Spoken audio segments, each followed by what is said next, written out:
Coffee wakes us up, fuels our brain for the day, and sometimes keeps us awake a little bit too long at night.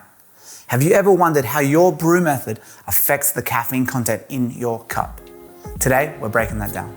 Caffeine is water soluble, meaning the contact time from the water to the grounds, the grind size, and the temperature of the water all affect how much caffeine ends up in your cup. So keep that in mind as we estimate caffeine content for all these brew methods. Let's start with my favorite, batch brew, also known as drip coffee. With drip coffee, we brew for about 4 to 5 minutes, and the hot water slowly extracts the caffeine, resulting in about 100 milligrams of caffeine in an 8-ounce cup. The stovetop or Moka Pot is often referred to as the poor man's espresso. Now, this is due to the fact that it uses pressure, much like an espresso machine, to extract coffee. The end result is a very concentrated and very rich cup of coffee with about 110 milligrams of caffeine per 8-ounce cup. Pour-over methods like the V60 or a Chemex allow for an even extraction and a very transparent cup. Now, an 8-ounce pour-over typically will leave us with around 100 milligrams of caffeine.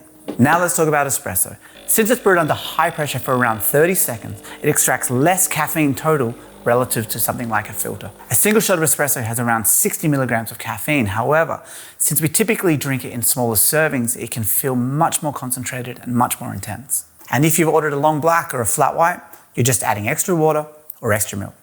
Same caffeine, bigger drink. French press coffee steeps for about 4 minutes, much like drip coffee.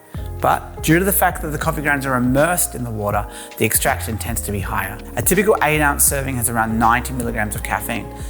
If you steep a little bit longer, you can expect to find a little bit more caffeine in your cup. Cold brew is a slow and steady winner when it comes to caffeine content. Due to it brewing in cold water for 12 to 24 hours, it allows for a super smooth taste with low acid, but results in a very high caffeine content. A typical cold brew has around 180 milligrams of caffeine per 8 ounce. What's the takeaway? If you're going for the highest caffeine content per ounce, espresso clearly takes the win. However, it's not likely you're going to drink 8 ounces of straight espresso. Speak for yourself. If you're drinking a standard serving, cold brew will have your highest caffeine content. Now, if you want to further control your caffeine intake, I would be focusing on brew time and grind size. Now keep in mind, all this information has been based on using Arabica coffee and the standard dosing per brew method. If I were to take that standard dosing and brew method and change it to Robusta coffee, we would be looking at more than double the amount of caffeine in each cup. I'd be really fascinated to know what your favorite brew method is and why. I tend to lean to drip coffee or pour over. What do you guys have? Write it in the comments. If you want to know anything else about what we've talked about today, please comment. We will reach out. Otherwise, have a great day. See ya.